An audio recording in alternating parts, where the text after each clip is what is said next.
Hello everyone, welcome to red buzzer educational channel. मैं अनमोल अबोहर पंजाब से आप सभी के सामने हाजिर हूं आज का एक नया सेशन लेकर। देखो जी, आज अपन जो है इस रेड बजर चैनल के वाया एक नए मिशन की शुरुआत करने जा रहे हैं, तो जो कि अपने चैनल पर फर्स्ट टाइम होगा कि सीटेट की साइकोलॉजी की सुपरफास्ट की तैयारी की सीरीज आ रही है अभी। एंड इससे पहले आपने पीएससेट के लिए सुपरफास्ट रिवीजन की सीरीज तो देखी होगी, अपने चैनल पर चल रही थी। एंड अभी जो है वो सीटेट के रिगार्डिंग है। पहले इससे पहले अपने को ईटीटी की भी मिली थी आपको सुपरफास्ट रिवीजन की, और अभी ये रहेगी। तो ये सीटेट की साइकोलॉजी के लिए रहेगी, और सीटेट की साइकोलॉजी में आपके लिए दो लैंग्वेजेस होती हैं, एक इंग्लिश और दूसरी है हिंदी। तो बस उसी के आधार पर हमारा भी इसमें जो आप बोल सकते हो मीडियम रहने वाला है, तो इन दोनों के आधार पर रहने वाला है, एक तो हिंदी और दूसरा होगा इंग्लिश। तो बस इसी के आधार पर स्टार्ट करते हैं। और इससे पहले कि आप इस वीडियो को देखो, अपने फ्रेंड्स तक जरूर तक इस वीडियो को पहुंचा दीजिए। चलो ठीक है गाइस, बाकी ये वीडियो सुपर फास्ट होने वाली है। मींस हर एक टॉपिक पर अपन कुछ टाइम लगाएंगे, उसके बेसिक कांसेप्ट क्लियर करेंगे, जो कि आपके लिए सीटेट में काफी ज्यादा हेल्पफुल होंगे। देखो जी, स्टार्ट करूंगा मैं सबसे पहले एक इंपॉर्टेंट पॉइंट से। देखो, ये जो आपका कंसेप्ट आता है, जो आपका सबसे पहला टॉपिक रहता है मनोविज्ञान का, तो जो साइकोलॉजी का, कि वो रहता है हिस्ट्री ऑफ साइकोलॉजी। तो उसमें ये काफी एक इंपॉर्टेंट पॉइंट है, जो कि आप देख सकते हो कि मनोविज्ञान शब्द की उत्पत्ति कहां से हुई थी। देखो, मनोविज्ञान शब्द दो शब्दों से मिलकर बनता है, एक साइकी और दूसरा है लोगोस। तो साइकी और लोगोस, इन दोनों का अर्थ क्या है? तो इन दोनों का जो अर्थ अपने सामने आता है वह है आत्मा, और दूसरा जो लोगोस का अर्थ है वह है अध्ययन। और यहां पर अगर हम एक बात क्लियर करें, साइकी का अर्थ हुआ आत्मा और लोगोस का अर्थ क्या हुआ? अध्ययन। अभी इन दोनों को जब हम कंबाइन करेंगे, तो दोनों का जब हम अर्थ निकालना चाहेंगे, तो हमारे सम्मुख एक जो फ्रेज के रूप में इसका अर्थ आ जाएगा, वह क्या होगा? इसका अर्थ होगा आत्मा का अध्ययन। अगर हम इस बात से आगे बढ़ें, जो आत्मा का अध्ययन है, तो यहां से अपने को साइकोलॉजी की सबसे पहली डेफिनेशन मिली, कि जिसके आधार पर मनोविज्ञान को सबसे पहले डिफाइन किया गया। तो मनोविज्ञान क्या है? वह आत्मा का अध्ययन है। और यहां से आप एक बात क्लियर कर पाए हैं कि यह थी सबसे पहली स्टेज। एक्चुअली में यहां पर आपको एक बात और भी क्लियर करनी है कि इसके जो शाब्दिक अर्थ अपने सम्मुख आए, तो ये एक टाइम था 1590 का, 1590 ईस्वी का। और एक पर्सन जिसका नेम आप जरूर से ध्यान में रख सकते हैं, उस पर्सन का नेम था रुडोल्फ गोकलेनियस, ठीक है, या फिर इसके लिए गोल्कोय भी लिख दिया जाता है, तो कोई कंफ्यूजन वाली बात नहीं है, ठीक है। आपको बस इसके बारे में गोकल भी आ जाता है, तो कोई कंफ्यूजन नहीं होनी चाहिए किसी को, ठीक है। तो यहां पर आप देख सकते हैं। इसके अलावा आगे बढ़ते हैं जरा। देखो, सबसे पहले मनोविज्ञान को डिफाइन किया गया आत्मा के अध्ययन के आधार पर, स्टडी ऑफ सोल, कि आप किसी की आत्मा का अध्ययन कर लेते हैं, तो इट मींस कि आप उस बंदे के बारे में जान सकते हैं। अभी यहां पर समर्थक बोल दीजिए या कंट्रीब्यूटर्स बोल दीजिए, जिन्होंने ये अपने सम्मुख ये विचार रखे थे, उनकी बात कर लीजिए। तो वो अरस्तु थे, उनमें प्लेटो थे, डेकार्टे थे, वो पर्सन काफी फेमस थे। इसके अलावा स्टेज 2 की बात आती है, जब ये स्टेज फेल हो जाती है, या ये जो डेफिनेशन है ये रिजेक्ट कर दी जाती है। ये रिजेक्ट क्यों की गई? इसके पीछे काफी एक बड़ा रीजन था, क्योंकि जो आत्मा है वह एक अमूर्त वस्तु है, वह एक एब्स्ट्रैक्ट ऑब्जेक्ट है, और कहा गया जिसे हम देख ही नहीं सकते, उसके बारे में हम अध्ययन कैसे कर सकते हैं। तो ये काफी एक इंपॉर्टेंट पॉइंट था, जो कि अपने लिए क्लियर हुआ। इसके बाद बढ़ते हैं हम जो है स्टेज नंबर 2 की ओर, चाहे या फिर आप ये भी बोल सकते हो कि जब मनोविज्ञान की एक और नई परिभाषा खोजने का कार्यक्रम शुरू हुआ। तो चलो ठीक है, एक नई परिभाषा की खोज शुरू हो गई, तो यहां पर देखने को मिला मन का अध्ययन, ठीक है। तो मन का अध्ययन, इस आधार पर अभी हम ये पॉइंट जो है क्लियर करेंगे। तो यहां पर आप क्या देख सकते हो? कहते जो मन के अध्ययन के आधार पर अभी जो है डिफाइन किया जाने लगा, किसको? साइकोलॉजी। अभी यहां पर हम कुछ बातें यहां पर अगर क्लियर भी करें कि स्टडी ऑफ माइंड के आधार पर या मन के अध्ययन के आधार पर, तो यहां पर अपने पास कंसेप्ट्स क्लियर होकर आते हैं कि यहां पर जो मन है उसकी स्टडी करने की बात हुई, और कहीं ना कहीं अपने को बताया गया, कहते जो मनोविज्ञान शब्द था वह मन और विज्ञान से मिलकर बना हुआ था, तो कहीं ना कहीं उससे भी लिंक करके आ गया सबका सब अपने सामने।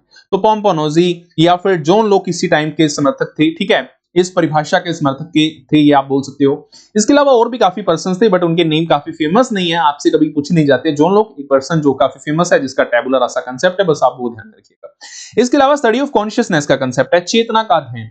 कहते एक टाइम वो भी है जब चेतना का अध्ययन की बात आई, मींस बताया गया कि हम पूरे के पूरे मन का अध्ययन नहीं करेंगे, हम उसकी एक अवस्था का अध्ययन करेंगे। मींस तब तो ऐसी कोई बात ही नहीं थी कि मन की एक अवस्था है या कुछ और अवस्थाएं भी हैं, वो भी हम आगे क्लियर करते हैं। तो विलियम वुंट नाम के पर्सन जिन्होंने की मनोविज्ञान को दर्शन शास्त्र से अलग किया, हालांकि ये कहने वाले एरिस्टोटल थे बट करने वाले विलियम वुंट थे, इसी कारणवश इस बंदे को फादर ऑफ साइकोलॉजी के नेम से जाना जाता है। मनोविज्ञान के जनक या पितामह के आधार पर हम इन्हें जानते हैं अच्छे से। अभी दूसरी ओर अगर हम यहां पर पॉइंट क्लियर करना शुरू करें, जो चेतना का अध्ययन है, तो इन्होंने ये कंसेप्ट अपने सम्मुख रख दिया जी। चलो ठीक है, ये भी पॉइंट अपने लिए क्लियर हो गया।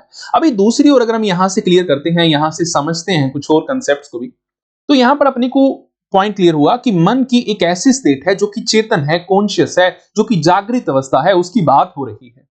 चलो ठीक है, इस आधार पर हम आगे बढ़ते हैं। तो यहां पर ही कुछ समय बाद कुछ एक और पर्सन का टाइम आ जाता है। हाँ, इससे पहले विलियम जेम्स भी काफी फेमस हुए थे, बट सिगमंड फ्रॉइड ने बताया कि मन की केवल एक अवस्था नहीं होती कि जिसको आप चेतन अवस्था मान रहे हो कि चेतन अनुभव ही केवल शामिल होते हैं।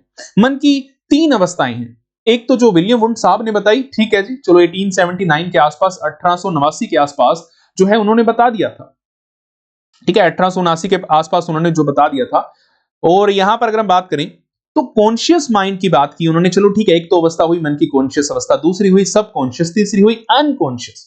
और इसकी डिवीजन भी की हुई है कि जो कॉन्शियस माइंड है वह लगभग 10% हर एक व्यक्ति के लिए जो है कार्य करता है। मींस उसके ऑल ओवर उसकी जो जीवन में या उसकी जो डेली लाइफ की क्रियाओं में 10% तक उसकी भूमिका है, ये डाटा अपने पास होता है। और इसके अलावा जो 90% तक व्यक्ति का जो है अनकॉन्शियस माइंड ही रहता। मींस इतना माइंड व्यक्ति यूज ही नहीं करता, ये भी आप बोल सकते हैं। ठीक है, और या फिर जो उसके भूले हुए एक्सपीरियंसेस होते हैं वो सारी का सारा अनकॉन्शियस पार्ट में चला जाता है। तो इस प्रकार से भी वो 90% तक बनता चला जाता है डेली बेसिस पर। ठीक है, ये सारी की सारी बातें अलग से है, क्योंकि मींस आप दूसरी ओर देखेंगे कि हमारे 10% ही अनुभव चेतन रहते हैं, बाकी 90% हम भूल जाते हैं। उस आधार पर भी ले सकते हैं। 2 से 3 पॉइंट्स के आधार पर मैंने आपको बता दिया, जिसके आधार पर आपको अच्छा लगे बस वो याद रख लेना। ठीक है, ये अलग अलग कंसेप्ट हैं। इसके अलावा यहां पर देखो तीनों अवस्थाओं के बारे में बता दिया गया था सिगमंड फ्रॉइड के द्वारा, बट फिर भी एक प्रॉब्लम सबसे बड़ी आकर सामने हो गई। देखो, इतनी जो पहले दोनों डेफिनेशंस रिजेक्ट हुई थी, अभी भी वही रीजन था। देखो, मन की चाहे चेतन अवस्था हो, चाहे अवचेतन अवस्था हो, जिसे आप अर्धचेतन भी बोल सकते हो, या फिर अचेतन अवस्था हो, सभी की सभी एक अमूर्त स्टेट से ही जानी जाती है। मींस क्या आप मन को देख सकते हो? क्या आप मन की चेतन अवस्था या किसी और अवस्था को देख सकते हो? नहीं देख सकते, आप उसको परख ही नहीं सकते। तो ये एक बड़ी प्रॉब्लम थी जो कि अभी तक चलती आ रही थी। तो फिर से एक नई डेफिनेशन की खोज स्टार्ट हुई, एंड अपने पास जो सबसे फोर्थ और सबसे जो एक वैलिड डेफिनेशन जिसको हम आज भी मानते आ रहे हैं, वह है स्टेट ऑफ या फिर स्टडी ऑफ बिहेवियर। तो व्यवहार का अध्ययन। तो ये बात अपने सम्मुख रखी थी जेबी वाटसन ने, जॉन ब्रॉडस वाटसन ने, जो कि व्यवहारवाद के पितामह हैं, व्यवहारवाद के जनक हैं। और उन्होंने ये बात अपने सम्मुख रख दी थी। उन्होंने बताया कि जो मनोविज्ञान है वह एक व्यवहार का अध्ययन है। ठीक है, और इस आधार पर हम उसे डिफाइन करते हैं, और आज भी इसी आधार पर डिफाइन किया जाता है। उसके बाद आज कोई भी एक नई डेफिनेशन अपने सम्मुख नहीं आई है, यही एक वैलिड डेफिनेशन है। ठीक है, और बस इसी को आप भी ध्यान में रखेंगे। और अभी अगर करंट के बेस पर क्वेश्चन पूछता है तो आपको व्यवहार का अध्ययन बोलना होता है। हाँ, अगर इसके जो सबसे पहली अवस्था के आधार पर या तो क्वेश्चन आते हैं या फिर आते हैं स्टडी ऑफ बिहेवियर के आधार पर, तो ये आपको दोनों पता चल चुके हैं। चलो ठीक है जी, एक हमारा छोटा सा टॉपिक रहा था, बट अभी ये चारों की चारों अवस्थाओं का जो हाल है वह बयान किया था आर.एस. वुड्सवर्थ ने। तो वुड्सवर्थ ने क्या बताया? बस वही जो 4 स्टेजेस का हाल था। क्या बताया इन्होंने? कहते पहले मनोविज्ञान ने अपनी आत्मा को खो दिया, फिर उसने अपने मन को खो दिया। ठीक है, फिर उसने क्या किया? अपने मन का त्याग किया या फिर उसको खो दिया, और फिर अपनी चेतना को खो दिया। और अभी क्या कर रहा है? वह व्यवहार के एक प्रकार को अपना रहा है। तो ये बात बताने वाले थे वुड्सवर्थ। ठीक है गाइस, तो ये अपना एक सब टॉपिक, जो छोटा सा टॉपिक सुपरफास्ट टाइप से अपन ने कंप्लीट कर लिया। आगे बढ़ते हैं अभी, बट आगे बढ़ने से पहले एक इंपॉर्टेंट इन्फॉर्मेशन आपके लिए कि जो पीएससेट का पेपर 1 का बैच है, चाहे पेपर 2 का एसएसटी का, चाहे पेपर 2 का मैथ साइंस का बैच है, और अदरवाइज इसके अलावा एक और भी बैच है एनडीटी का 8393 भर्ती के रिगार्डिंग, तो वो भी अपनी एप्लीकेशन पर टेट बजर पर अवेलेबल है। जिस किसी को भी ज्वाइन करना हो वो पहले डेमो लेक्चर्स देख करके, जिसमें आपको फुल सिलेबस के वीडियो लेक्चर्स के साथ साथ पीडीएफ नोट्स भी मिलेंगे, तो उसको देख करके वो ज्वाइन कर सकता है। इवन टॉपिक वाइज एमसीक्यूज भी होते हैं। किसी भी टाइप की क्वेरी के लिए आप हमें व्हाट्सएप कर सकते हैं। इवन आपको डेमो लेक्चर्स का भी लिंक वगैरह चाहिए तो वो भी आप हमें व्हाट्सएप से ले सकते हैं। अदरवाइज उसका लिंक इस वीडियो की डिस्क्रिप्शन में है, आप वहां से उसको चेकआउट कर सकते हो। नेक्स्ट देखिए जरा कहते हैं मनोविज्ञान की शाखाओं की बात आती है, ये एक और सब टॉपिक अपने सम्मुख आ जाता है मनोविज्ञान का, जो कि आपके सीटेट में कहीं ना कहीं भूमिका अदा करता है। तो यहां पर आप क्या यहां पर देख सकते हैं, देखो यहां पर जो दो सब टाइप्स होती हैं जो मनोविज्ञान की शाखाएं, देखो जैसे एक पेड़ की जो आप बोल सकते हो पत्ते और टहनियां होती हैं, बिल्कुल जो शाखाएं होती हैं उस प्रकार से बात कर सकते हो, मनोविज्ञान की भी उसी प्रकार से शाखाएं, मनोविज्ञान की भी उसी प्रकार से ब्रांचेस है। ठीक है, तो वो ब्रांचेस मेनली दो टाइप से डिवाइड होती हैं, एक है प्योर और दूसरी है अप्लाइड साइकोलॉजी। प्योर साइकोलॉजी में आप क्या देख सकते हो, प्योर साइकोलॉजी में कुछ ऐसा होता है कि जहां पर आपसे सिद्धांतों की बात होगी, सैद्धांतिक मनोविज्ञान के आधार पर बात होगी। ठीक है, तो वो पॉइंट आप यहां पर देख सकते हो। दूसरी ओर क्या है, अप्लाइड साइकोलॉजी, जिसमें क्या है व्यवहारात्मक मनोविज्ञान, तो उसकी बात होती है। तो यहां पर अगर हम बात करें जो प्योर साइकोलॉजी का जो बात होती है या फिर जो अप्लाइड साइकोलॉजी की बात होती है, तो प्योर में आप क्या देखते हो, प्योर में हर बार आपको रूल्स ही रूल्स मिलेंगे, आपको यहां पर नियम ही नियम मिलेंगे। ये बात एक काफी इंपॉर्टेंट है, ठीक है, जिसको आप जरूर से ध्यान में रखेंगे। इसके अलावा जो अप्लाइड साइकोलॉजी का जो कंसेप्ट है, यह है व्यवहारिक मनोविज्ञान। अभी यहां पर क्या है, यहां पर तो नियम बनाए जाते हैं, जैसे कि मैं आपको एग्जांपल देता हूं, डेवलपमेंटल साइकोलॉजी, व्यवहार नहीं, विकासात्मक मनोविज्ञान। तो विकासात्मक मनोविज्ञान में क्या होगा कि वहां पर नियम बनाए जाएंगे, जैसे कि पियाजे की थ्योरी भी तो विकासात्मक मनोविज्ञान के नियमों के अधीन ही आती है ना, उसी ब्रांच के अधीन आती है। हाँ, उसकी एक कॉग्निटिव डेवलपमेंट की थ्योरी थी, मोरल डेवलपमेंट की थ्योरी थी, बट थी तो उसकी दोनों की दोनों थ्योरीज इसी के अंडर, तो डेवलपमेंटल साइकोलॉजी के अंडर। तो ये बात काफी इंपॉर्टेंट है, जो कि आप बिल्कुल इसको अच्छे से क्लियर भी कर पा रहे होंगे। अभी यहां पर अगर हम बात करें अप्लाइड साइकोलॉजी की, तो व्यवहारिक मनोविज्ञान की, तो यहां पर आप क्या समझे, तो जो व्यवहारिक मनोविज्ञान है, यहां पर आपको इतनी सी बात क्लियर करनी है कि बस आपने जो रूल्स यहां पर बनाए उसको अप्लाई करने का टाइम अभी यहां पर आपके लिए आ जाता है। तो रूल बनाओ देन उसको अप्लाई करो, ये आप यहां पर देख सकते हो। अभी हम दूसरी ओर क्या देख सकते हैं, अभी यहां पर एक एग्जांपल जैसे अपने को लेनी हो क्लिनिकल साइकोलॉजी। क्लिनिकल साइकोलॉजी, जिसको आप हिंदी में नैदानिक मनोविज्ञान के नाम से समझ सकते हो। अभी नैदानिक मनोविज्ञान के लिए कौन फेमस है, कौन सा बंदा फेमस है, तो ये बंदा जो फेमस है वह सिगमंड फ्राइड ही था।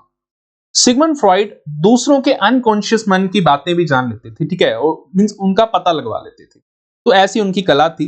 तो वो बंदा इसीलिए क्लिनिकल साइकोलॉजी के लिए फेमस था। एंड ठीक है, उसी के आधार पर जो पर्सन पर स्ट्रेस बनता है या फिर कुछ भी और बातें हैं, उसकी प्रॉब्लम्स का सोल्यूशन है, वो सब कुछ क्लिनिकल साइकोलॉजी के आधार पर या इस ब्रांच के आधार पर वो मिल जाया करता है। तो काफी डेप्थ में जाते हैं तो बहुत कुछ और भी जानने को मिलता है।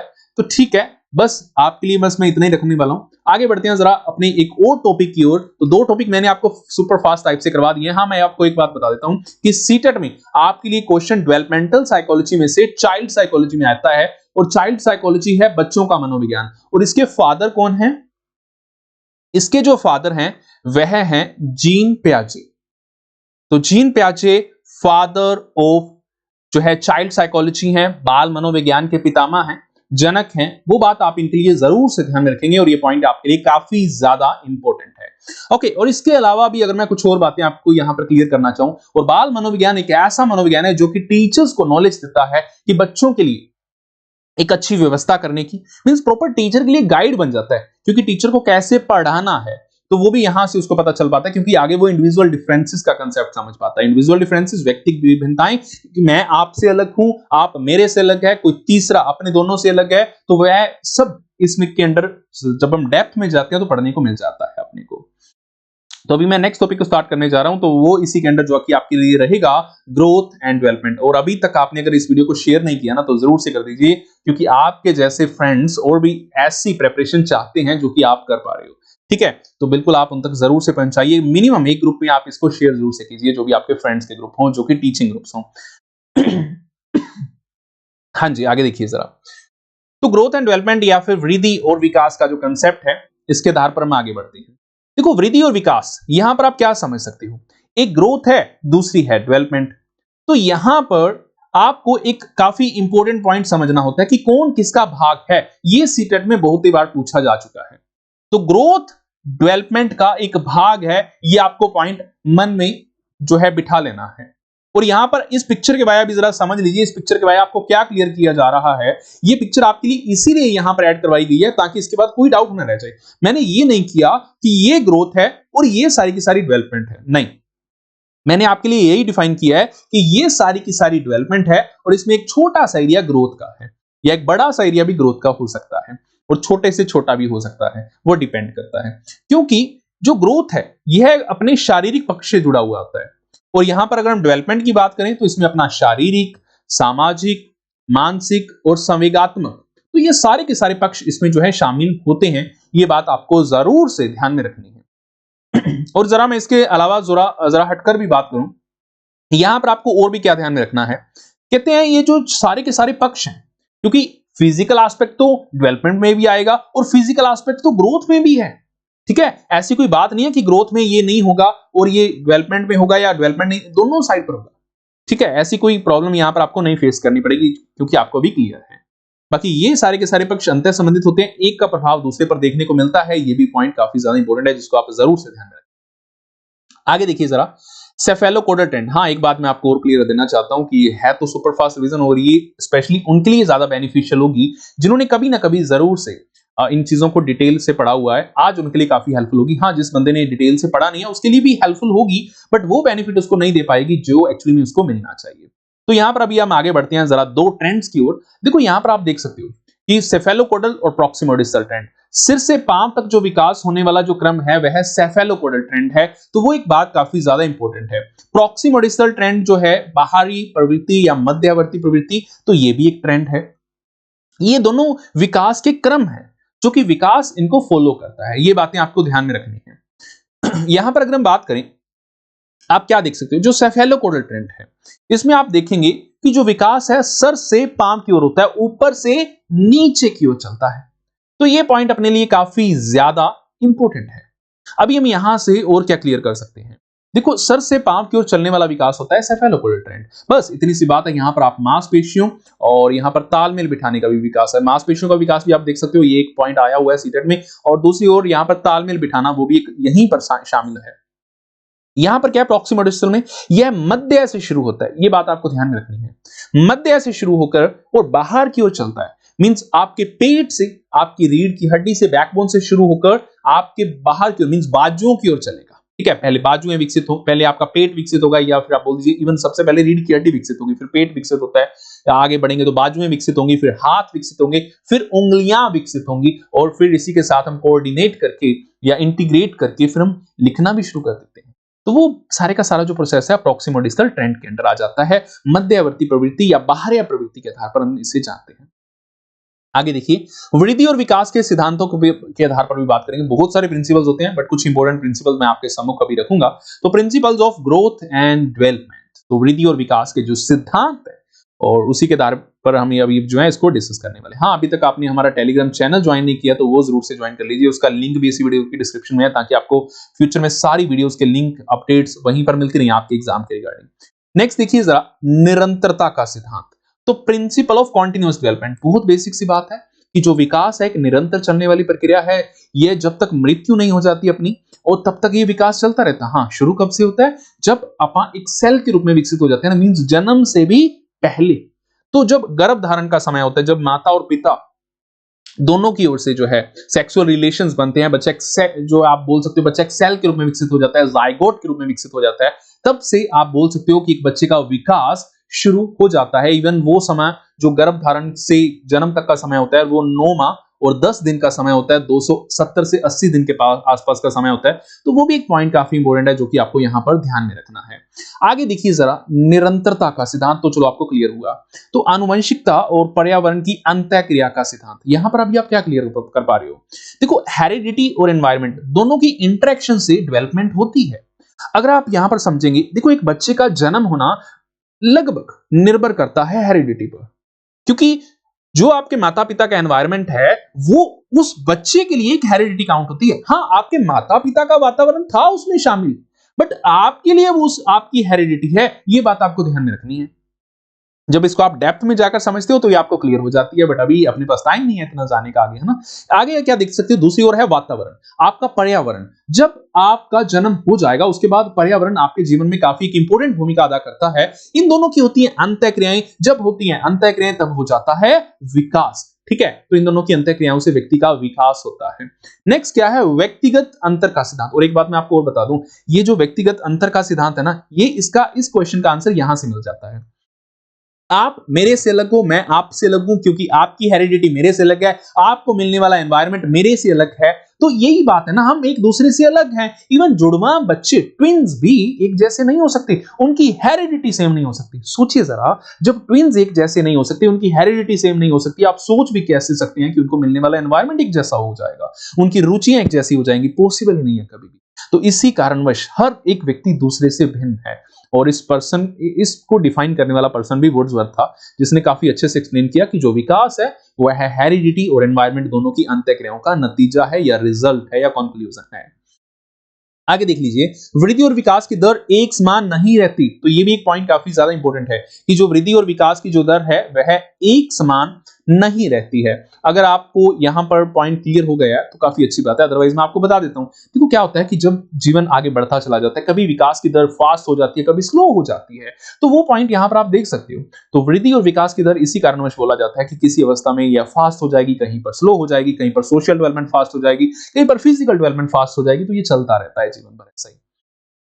नेक्स्ट देखिए जरा, प्रारंभिक वर्षों में तेज विकास का सिद्धांत। जब जीवन के शुरुआती वर्ष होते हैं ना, जब स्टार्टिंग वाली लाइफ होती है, तब विकास काफी तेज गति से होता है। ये बात आप सभी जानते होंगे। नेक्स्ट क्या है, एकरूपता का सिद्धांत, यूनिफॉर्म पैटर्न का सिद्धांत। ठीक है, हम सभी का जो विकास होता है, देखो सेफेलोपोडल ट्रेंड और प्रॉक्सिमोडिस्टल ट्रेंड के आधार पर ही होता है। मध्य का विकास प्रॉक्सिमोडिस्टल और सर से पाम की ओर सेफेलोपोडल के आधार पर विकास होता है। तो ये बातें काफी इंपॉर्टेंट हैं, जो कि आपके लिए यहां पर बिल्कुल अच्छे से क्लियर भी होंगी।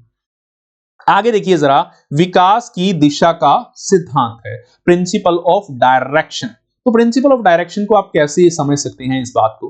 तो यहां पर आपको जो समझना है, इसके बारे में आपको जो क्लियर करना है, देखो ये आपको यहीं से क्लियर हो गया होगा। ये देख लीजिए, एक सेफेलोपोडल ट्रेंड, दूसरा प्रॉक्सिमोडिस्टल। तो विकास जो होता है ना, हर बार एक दिशा के अंतर्गत ही होता है। तो ये बात आपके लिए काफी इंपॉर्टेंट थी, जो कि आपको अभी क्लियर भी हो गई होगी। नेक्स्ट देखिए जरा, अंतः संबंधता का सिद्धांत, प्रिंसिपल ऑफ इंटर रिलेशन।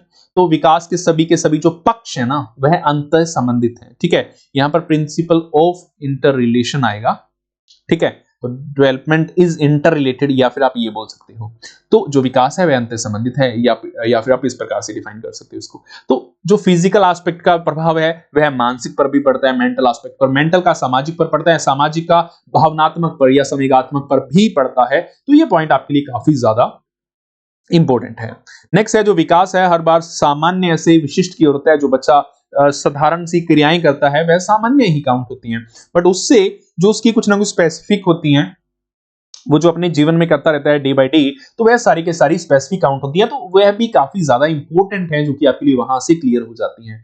इसके अलावा आप आगे क्या देख सकते हो, नेक्स्ट पॉइंट जो आपके लिए यहां पर होता है कि प्रिंसिपल ऑफ रिवर्सिबिलिटी, प्रतिवर्तता का सिद्धांत। ये बात भी आप समझ लीजिए कि जो विकास है ना, वो परिवर्तनपूर्ण नहीं है। ये नहीं है कि आप अगर कहें कि बच्चे के जो 5 वर्ष बीत गए हैं वह अच्छे नहीं रहे, मुझे इन बातों का ध्यान नहीं था, मुझे इन प्रिंसिपल्स के बारे में नहीं पता था, तो आज मैं चाह करके बच्चे का विकास फिर से शुरू कर दूं, तो ऐसा पॉसिबल नहीं है मेरे भाई। तो वो गलत हो जाएगा। ऐसा कभी भी पॉसिबल नहीं है कि आपको वो बच्चे के जो जिंदगी के पिछले 5 वर्ष थे आपको फिर से मिल जाएंगे, क्योंकि विकास में प्रतिबद्धता नहीं होती है। जो बीत गया सो बीत गया। हाँ, उसमें आगे के जीवन में आप अवेयर होकर के बच्चे की लाइफ में आप उसको और इंप्रूव कर सकते हो। नेक्स्ट क्या है, डेवलपमेंट इज क्यूमुलेटिव। विकास संचयी होता है। संचयी का अर्थ क्या होता है? क्यूमुलेटिव मींस होता है, इसका अर्थ होता है जुड़ते चले जाना, एडिशन होते चले जाना। तो विकास के जो अनुभव है ना, 1 by 1 एडिशन होती चली जाती है, उसके अनुभव जुड़ते चले जाते हैं और फिर पूर्ण उसी आधार पर वो जीवन में अपने लिए कार्य करते हैं। नेक्स्ट, विकास की भिन्न दरों का सिद्धांत भी है कि जो विकास है इसकी जो हर एक, जो अगर हम बात करें अपने जीवन में जो अलग अलग अपने बॉडी के पार्ट्स होते हैं, कोई बॉडी का पार्ट कब विकसित हो जाता है, कोई कब विकसित हो जाता है। सिर का विकास 4 से 5 वर्ष तक ऑलमोस्ट हो जाता है, वो एक प्रॉपर रेशो में आ जाता है, अनुपात में आ जाता है। ये सब कुछ हम अलग अलग समय पर अलग अलग देखते रहते हैं। तो ये पॉइंट्स काफी ज्यादा इंपॉर्टेंट है आपके लिए। नेक्स्ट क्या है, भविष्यवाणी या पूर्व अनुमान का सिद्धांत है, प्रिंसिपल ऑफ प्रेडिक्टेबिलिटी या एंटीसिपेशन का जो सिद्धांत है, ये बात हो रही है। इसमें आप क्या देख पा रहे हो, जो भविष्यवाणी का सिद्धांत है या पूर्व अनुमान का सिद्धांत है, ये आपके लिए काफी ज्यादा इंपॉर्टेंट है। क्यों? ये आपको समझना है कि बच्चे के जो शुरुआती वर्ष होते हैं, जो स्टार्टिंग का टाइम होता है, उससे आप प्रिडिक्ट कर सकते हो कि आने वाले समय में बच्चे का विकास कैसे हो सकता है उसकी छोटी मोटी एक्टिविटीज से। ये पॉइंट भी काफी ज्यादा इंपॉर्टेंट है। नेक्स्ट है पुनरावृत्ति का सिद्धांत, प्रिंसिपल ऑफ रैपिटेटिव डेवलपमेंट। तो रैपिटेटिव डेवलपमेंट है कि विकास जो है ना उसमें रेपिटेशन देखने को मिलती है। जीवन में भी कई बार क्या होता है ना, समायोजन में कमी देखने को मिलती है, व्यक्ति समायोजन नहीं कर पाता जब एडोलसेंस स्टेज में होता है। सेम यही देखने को मिलता है ओल्ड एज में भी। तो ये क्या हुई, पुनरावृत्ति। जीवन की एक विशेषता ये नहीं है कि केवल एक काल तक ही सीमित रहेगी, वो आगे भी जीवन में देखने को मिल सकती है। ऐसे बहुत सारे एग्जांपल्स हैं, बट अपने पास ऐसा कोई एक्सप्लेनेशन का टाइम नहीं होगी। नेक्स्ट है विकास वर्तुलाकार है, रेखीय नहीं है। वर्तुलाकार का अर्थ हुआ स्पाइरल है, डेवलपमेंट स्पाइरल नॉट लीनियर। तो यहां से आप क्या क्लियर कर सकते हो कि जो विकास है वह स्पाइरल है, वह लीनियर नहीं है। मींस ये है कि वह चक्रीय टाइप से चलता है। ये इस प्रकार से कभी विकास की दर स्लो हो जाती है, कभी फास्ट हो जाती है। ये नहीं है कि सरल रेखा में आगे बढ़ता चला जाएगा, क्योंकि सरल रेखा में कभी नहीं होता। हमने इतने सारे प्रिंसिपल पढ़े, इतनी बात तो आपको क्लियर हो ही गई हो। ठीक है गाइस, इसके अलावा जो आपको स्टेजेस ऑफ डेवलपमेंट भी ध्यान में रखनी पड़ती हैं। सॉरी, अगर आप ईटीडी वाला पेपर देने जा रहे हो, डीएलएड वाला पेपर देने जा रहे हो, तो आपके लिए स्टार्टिंग वाली इन बातों से ज्यादा प्रश्न आते हैं। ठीक है, और अगर आप बीएड वाला जो सेकंड पेपर है सीटेट का 2, और उसमें यहां पर एडोलसेंस से क्वेश्चन आते हैं। इवन आप चाहे रीट देने जाएं, एचसेट देने जाएं, पीएससेट देने जाएं, सभी के लिए ये बातें तो हेल्पफुल है ही हैं। आप कोई भी एग्जाम की प्रिपरेशन कर रहे हैं जिसमें साइकोलॉजी का पोर्शन आना ही आना है, ये बातें बहुत इंपॉर्टेंट है। हाँ, आगे देखिए जरा, एक बात मैं आपको फिर से क्लियर कर देना चाहता हूं कि इन अगर आप डेवलपमेंट टॉपिक को क्लियर करना शुरू करें ना, तो 10 लेक्चर चाहिए अपने को वैसे अच्छे से क्लियर करना शुरू करें, बट अपने पास वैसा अभी टाइम नहीं है। नेक्स्ट देखिए, अभी prenatal period. Prenatal period होता है जन्म से पहले का समय, 280 दिन या फिर 9 माह और 10 दिन का समय। तो ये सब आप देख सकते हो, या 9 माह के आसपास का जो समय है, एक अप्रोक्स डाटा अपने पास रहता है प्री नेटल पीरियड के अंदर। आगे क्या देख सकते हो, postnatal period. Postnatal period है जन्म के बाद का समय। तो जन्म के बाद का समय आप देखेंगे अलग अलग स्टेजेस में डिवाइड होता है। इन्फेंसी पीरियड है, चाइल्डहुड पीरियड है, एडोलसेंस पीरियड है, एडल्टहुड पीरियड है, ओल्ड एज है। तो इन सभी में आप क्या देख सकते हो कि जो विकास की जो अवस्थाएं हैं, ये इन सब में देखने को मिलती हैं। देखो, जो अपना शिशु अवस्था है, जो जन्म से 2 वर्ष तक की अवस्था है, ठीक है, तो ये 0 से लेकर 9 माह 10 दिन तक की अवस्था, वो आपको क्लियर हो गया। 270 दिन तक की अवस्था, और यहां पर आप एक और भी ध्यान में रख सकते हैं, 36 से 40 सप्ताह तक की अवस्था, तो वो भी एक बात है, वीक्स जिसको आप बोल सकते हो। इसके अलावा चाइल्डहुड पीरियड फिर से 2 भागों में डिवाइड हो जाता है, पूर्व बाल्यावस्था फिर उत्तर बाल्यावस्था। पूर्व बाल्यावस्था में ये टाइम है, इसमें ये टाइम है। बहुत सारी कैरेक्टरिस्टिक्स होती हैं, एक एक स्टेज की कैरेक्टरिस्टिक क्लियर करनी हो तो आधे घंटे का टाइम लगता है अपने को, कि कहां पर बच्चा इगोसेंट्रिक होता है, यहाँ पर अर्ली चाइल्डहुड, और यहीं पर बच्चा इगोसेंट्रिक होता है। ये बहुत कैरेक्टरिस्टिक फेमस है, और जीन पियाजे की ये कैरेक्टरिस्टिक बहुत आती है आपकी सीटेट के एग्जाम में। ठीक है, तो इसीलिए यहाँ पर वीडियो को लाइक करके शेयर जरूर से कर दो, क्योंकि काफी इंपॉर्टेंट पॉइंट यहाँ पे आपके लिए क्लियर हो गया। और बच्चा स्वयं केंद्रित है, मींस अपने आप से, मैं अपने आप से मतलब होता है उसको मैं मेरी की भावना रखता है, अपने परिप्रेक्ष्य को समझता है, किसी और के परिप्रेक्ष्य को नहीं समझ पाता, पर्सपेक्टिव को नहीं समझ पाता, तो वो बात है। एडोलसेंस पीरियड तो 12 वर्ष से लेकर 18 वर्ष तक, ये जो लिखी हुई है ना, ये गर्ल्स के लिए है। 13 से लेकर 19 वर्ष तक के लिए ये होती है बॉयज के लिए, क्योंकि 1 वर्ष का गैप होता है बॉयज और गर्ल्स की एडोलसेंस में, ये भी आपको पता होना चाहिए। अडल्टहुड पीरियड जो वयस्क अवस्था है, यह 18 या 19 से लेकर 60 ईयर्स तक की अवस्था है। इसके अलावा ओल्ड एज, तो यह 60 वर्ष से लेकर मृत्यु तक की अवस्था है। इसके अलावा हम यहाँ पर एक पॉइंट और भी यहाँ पर अभी जो है देख सकते हैं, तो वो क्या है, यहाँ पर वो बात ये है कि जब आप देखते हो, क्या बात, कि यहां पर अगर आप देखेंगे इन स्टेजेस के बारे, कहां पर, इनके आधार पर, तो इनके आधार पर आप क्या देखेंगे, इन्फेंसी, चाइल्डहुड और एडोलसेंस। यहां पर एडोलसेंस तक, यहां से क्वेश्चंस बहुत सारे पूछे जाते हैं। ठीक है, तो ये पॉइंट आपके लिए बहुत ज्यादा इंपॉर्टेंट है, जो कि आपको ध्यान में रखने हैं। तो ये अभी तक का इस सेशन में रहा। अभी बाकी मैं आपको बता दूं कि फ्यूचर में हम क्या करने वाले हैं। फ्यूचर में हम जीन पियाजे, वाइगोस्की और कोलबर्ग की थ्योरी एक ही लेक्चर में करेंगे। ठीक है, इनकी सुपरफास्ट रिवीजन लगाएंगे। हाँ, बाकी आगे बढ़ने से पहले और जाने से पहले आपको ये बता देना चाहता हूं कि अपनी जो टेट बजर एप्लीकेशन पर जो है डिफरेंट टाइप के पेड कोर्सेज चल रहे हैं, चाहे पीएसएट का पेपर 1 का पेड कोर्स हो, पेपर 2 का जो है, इवन चाहे आप देख सकते हो कि मैथ साइंस का हो, या फिर सीटेट के लिए सीटीपी का हो, तो वो अपनी ऐप पर अवेलेबल है। और एनटीटी के लिए 8393 भर्ती वाला 10 के 10 सब्जेक्ट्स की कंप्लीट कोचिंग का कोर्स, वो भी अपनी एप्लीकेशन पर अवेलेबल है। और इनके डेमो लेक्चर्स आप अपनी एप्लीकेशन पर बिल्कुल फ्री ऑफ कॉस्ट देख सकते हो। फुल सिलेबस के पीडीएफ नोट्स की भी सुविधा वीडियो लेक्चर्स के साथ आपके लिए इस कोर्स में रहेगी। बाकी किसी भी प्रकार की जानकारी आप इस नंबर पर हमें कॉल करके, व्हाट्सएप पर करके आप हमसे ले सकते हो। बाकी आपको ज्यादा अपडेट्स हमारे चैनल के वाया मिलती रहे आपके टीचिंग एग्जाम्स के रिगार्डिंग, तो वो उसके लिए आपको क्या करना है, अपने टेलीग्राम चैनल को ज्वाइन करना है, फेसबुक का पेज लाइक करके रखना है, और हमें इंस्टाग्राम पर आप फॉलो कर सकते हो। और इन सभी का लिंक इस वीडियो की डिस्क्रिप्शन में है। ठीक है गाइस, थैंक यू गाइस, मिलते हैं अभी आप नेक्स्ट कुछ और इंपॉर्टेंट वीडियोस के साथ। यहीं पर अभी इस चर्चा को समाप्त करेंगे। बाकी फिर से आपको रिक्वेस्ट है कि इस वीडियो को मैक्सिमम शेयर कीजिए उन स्टूडेंट्स तक जिनके पास अभी टाइम नहीं है, बट फिर भी इन कम टाइम में, इस कम टाइम में वो भी एक अच्छी प्रेपरेशन करके और अच्छे से स्कोर करके और सीटेट में अच्छे मार्क्स प्राप्त करके केवीएस के लिए, DSSS के लिए एलिजिबल हो सकते हैं। Okay dear, bye bye, take care.